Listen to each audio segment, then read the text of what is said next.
오늘 우리가 함께 나눌 하나님의 말씀은 다니엘서 1장 8절의 말씀이 되겠습니다. 그러나 다니엘은 왕이 정해준 음식이나 왕이 마신 포도주로 자기를 더럽히지 아니하겠다고 마음속에 작정하였으므로 자기를 더럽히지 아니하려고 내시들의 통치자에게 요청하니. 본문에서 다니엘은 왕이 정해준 음식을 먹으라는 명령을 받게 됩니다. 이 말은 다니엘이 왕처럼 대접을 받을 수 있는 기회를 얻게 된 것을 의미합니다. 그러나 우리가 잘 아는 것처럼 다니엘은 왕이 정해준 음식을 거절하게 됩니다. 그 이유는 단 하나, 그 음식들이 자신을 더럽힌다는 것을 알았기 때문입니다. 당시 바빌론 사람들이 먹는 음식 가운데는 돼지고기와 토끼고기, 그리고 여러 가지 종류의 생선이 있었다고 합니다. 그런데 그것들은 하나같이 율법에서 명시한 부정한 음식 중에 포함되는 것이었습니다. 그러므로 아무리 왕이 하사한 음식이라 할지라도 그것을 먹는다는 것은 곧 율법을 어기는 것이고 결국 자신이 거룩한 하나님의 백성임을 부인하는 행위가 되는 것입니다. 그리고 음식의 종류만이 문제가 되는 것이 아니었습니다.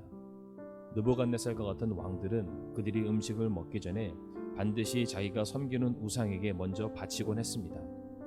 따라서 왕의 식탁에서 나오는 모든 음식들은 사실상 우상에게 바쳐졌던 것이나 다름이 없었습니다. 그렇기 때문에 다니엘은 아무리 왕과 같은 대접을 받는 것이라 할지라도 자기의 거룩함과 정결함을 지키지 못하는 것이기 때문에 그 음식 먹기를 거절했던 것입니다. 당시 느부갓네살 왕은 조직적이고 체계적으로 이스라엘 민족이 하나님을 섬기는 일에서 그들이 멀어지게 만들고 또한 그들의 선민의식을 무너뜨리고자 했습니다. 그래서 그들에게 제시했던 것은 처음부터 그들이 하나님을 부정하게 만들고 혹은 예배를 드리지 못하게 하는 강압적인 모습이 아니라 먹는 것에서부터 조금씩 변화를 유도하려 하였습니다. 또한 그들의 이름을 바꾸려 하였고 바빌론 사람들의 학문과 언어를 배우게 만들었습니다. 그러니까 그들이 말하는 것과 생각하는 것, 불려지는 이름들을 통해서 세상에 조금씩 동화되도록, 그래서 이질감이 생기지 않고 자연스럽게 그들의 신앙의 정체성을 바꾸려 했던 것입니다. 바로 이와 같은 상황 속에서 다니엘은 가장 작은 부분에서부터 그리고 일상을 살아가는 영역 속에서 자신이 항상 하나님의 자녀, 성도임을 잊지 않으려고 분명히 해왔던 것입니다. 오늘을 살고 있는 우리에게 있어서 우리가 무엇을 먹고 있느냐로 우리의 신앙을 가늠하거나 평가를 받는 일은 없습니다.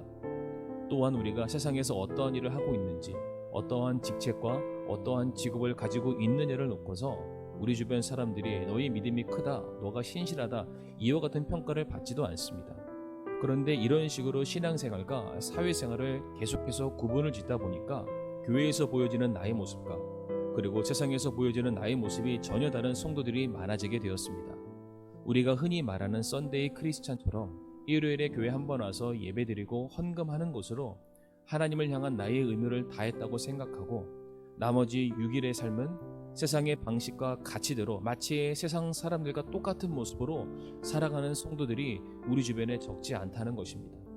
그런데 출애굽기 20장 3절 말씀에 너는 내 앞에 다른 신들을 두지 말라라고 하나님께서는 분명히 우리에게 말씀하고 있습니다. 10계명 중에 제1계명으로서 하나님은 우리로 하여금 너희들의 삶의 가장 최우선순위, 가장 중요한 자리에 하나님을 두라고 말씀하고 있습니다. 우리들의 삶에 있어서 하나님의 시선이 닿지 않는 곳이 없고 또한 하나님이 계시지 않는 곳은 그 어디에도 없습니다. 즉 우리가 눈을 뜨고 감는 하루의 모든 순간과 삶의 모든 영역 속에서 하나님은 성도들에게 하나님으로 인정받기 원하시며 또한 우리가 하나님의 백성임을 드러내기를 원하고 계십니다. 그래서 다니엘에게 있어서는 음식마저도 자신의 믿음과 결부시키는 중대한 문제로 그가 삼았던 것입니다. 내가 무엇을 먹느냐, 무엇을 입느냐, 내가 사람들에게 어떠한 이름으로 불려지고 있느냐, 즉 그의 삶 전체를 다니엘은 계속해서 구별하여 자신이 하나님의 백성인 것을 알리기 위해 부단히 애를 써왔다는 것입니다. 이와 같은 삶의 작은 부분에서부터 결단을 내리고 세상과 구별되기 힘썼던 다니엘이었기 때문에 하나님께서는 그를 들어 크게 사용을 하시게 되었던 겁니다. 세상은 오늘도 우리들을 자신의 편으로 만들기 위해서 너무나도 일상적인 것에부터 은밀히 우리를 유혹하고 있습니다. 마치 그것이 세상 모든 사람들이 다 하는 것이라며 그래서 아무런 문제가 없고 죄가 아니라고 우리를 유혹하고 있습니다. 또한 그것을 누리며 사는 것이 특권이고 즐거움이라고 계속해서 우리를 속이고 있습니다.